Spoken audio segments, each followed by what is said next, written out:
دیکھیں، آپ نے دعائے کمیل میں اس جملے کو بار بار پڑھا ہے کہ اللہم اغفر لی الذنوب التی تغیر النعم، پروردگار مجھے میرے ان گناہوں کو معاف کر دے جو نعمت کو آفت میں بدل دیتے ہیں۔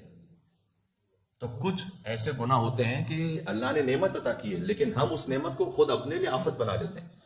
بڑی سمپل سی ایک مثال ہے، وہی کلکار نعمت ہے اللہ تعالیٰ کی، اگر فرض کیجئے کہ اس کو مس یوز کر رہا ہے، وہ 160 کی سپیڈ سے کہیں جا رہا ہے، اس کا ایکسیڈنٹ ہو جائے، تو یہ جو نعمت ہے اس کے لیے آفت بن گئی۔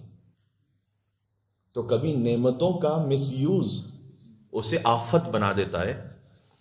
اس کی مثالیں ہمارے پاس قرآن کریم میں موجود ہیں، سورہ سبا میں اس کی مثال موجود ہے۔ مثلا سورہ سبا سین سے، اس میں قوم سبا جو تھی، اللہ تعالیٰ نے قرآن میں کہا، میرے پاس وقت نہیں بچا کہ میں صحیح آیتوں کو پڑھوں آپ کے سامنے، اللہ تعالیٰ نے قرآن میں کہا ہے کہ ہم نے انہیں اتنی نعمتیں عطا کی تھیں کہ اس زمانے میں، یہ رسول اللہ سے قبل کی بات ہو رہی ہے، اس زمانے میں انہوں نے ڈیمز بنائے تھے جہاں پر وہ بارشوں کے پانی کو اسٹور کرتے تھے، اور وہاں اتنی زراعت اور اتنا سرسبز تھا وہ کہ ان کے سٹیز آپس میں ملے ہوئے تھے۔ یعنی ہم یہاں سے جاتے ہیں، آپ میلبرن سے باہر نکلیے تو ایک فاصلہ آئے گا تو پھر دوسرا کوئی شہر شروع ہوگا، لیکن ان کے 13 شہر تھے جو ایک دوسرے کے ساتھ ایسے ملے ہوئے تھے، ان کی زراعتیں اور آبادیاں۔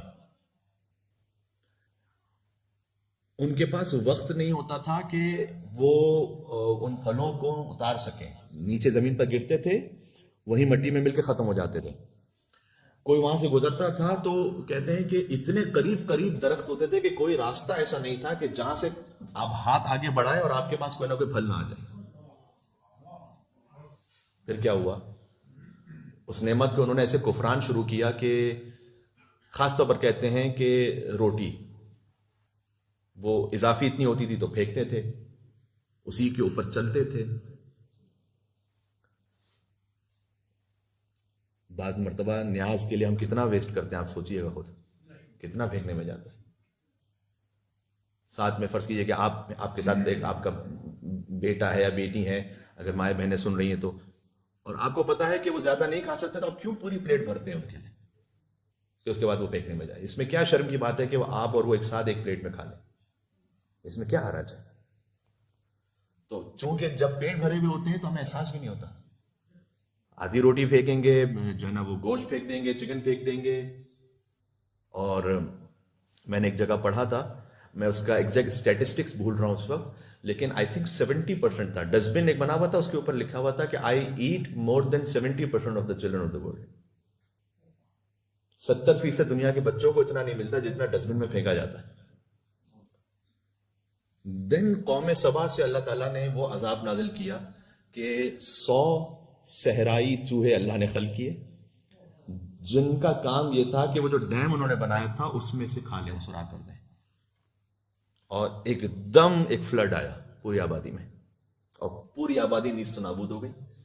دین روایتوں میں ملتا ہے کہ گھنٹوں لائن میں کھڑے ہوتے تھے ان روٹیوں کو لینے کے لیے کہ جو خود پھینکی ہوئی تھی، اور آپس میں جھگڑے ہوتے تھے کہ وہ میرا حق ہے اور وہ میرا حق ہے۔ یہ نعمت کو آفت میں بدل دینا۔ قوم لوط کی مثال بھی ایسی ہے ہسٹری میں۔ قوم لوط انہوں نے ایک جگہ بنائی تھی، اس کو نادی کہتے تھے۔ آپ کلبز کو آج بھی عربک ورلڈ میں جائیے تو اس میں کلبز کو نادی کہتے ہیں، جیمز کو بھی نادی کہتے ہیں، کلبز کو نادی کہتے ہیں وہ لوگ۔ تو انہوں نے بھی اس زمانے میں اپنے لیے ایک جگہ بنائی تھی جہاں پر مکس ہو کے وہ لوگ جمع ہوتے تھے۔ بہت ساری باتیں ایسی جو میں یہاں کہہ نہیں سکتا کہ کیا کچھ وہ کرتے تھے وہاں پر، لیکن حرام غنا تھا، یہ سب فحشا تھا۔ اللہ تعالیٰ نے عذاب نازل کیا۔ نعمتوں کو آفتوں میں کچھ چیزیں بدل دیتی ہیں۔ اب کیا کیا جائے، ہم اپنے انڈیویجول لیول پہ کیا کریں؟ دیکھیں، ایک تو یہ کہ نعمت کا غلط استعمال نہ کریں، نعمت کی ناشکری نہ کریں، یہ تو بہت واضح سی بات ہے، بھی واضح ہو گئی۔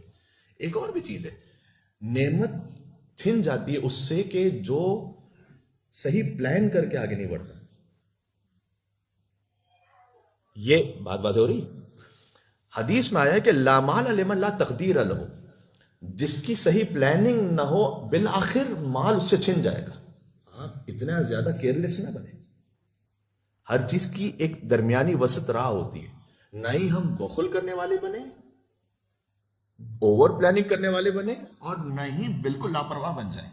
اپنی زندگی میں ایک میانہ روی کو رکھیں.